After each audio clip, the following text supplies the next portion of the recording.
સ્વચ્છતામાં number 1 સુરતમાં ગંદકીની સૌથી વધુ ફરિયાદ, પ્રતિદિન 200થી વધુ અરજી. પાછલા 3 મહિનામાં સાફ સફાઈ માટે 1800થી વધુ ફરિયાદો પાલિકામાં નોંધાઈ.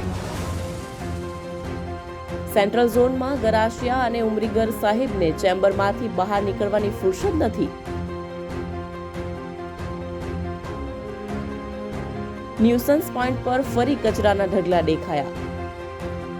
ગરાસિયા અને ઉમરીગર સાહેબે એવું લાગી રહ્યું છે કે સેન્ટ્રલ ઝોનને કચરામાં એક નંબર આપવાની બાહેધરી હોય તેવું લાગી રહ્યું છે.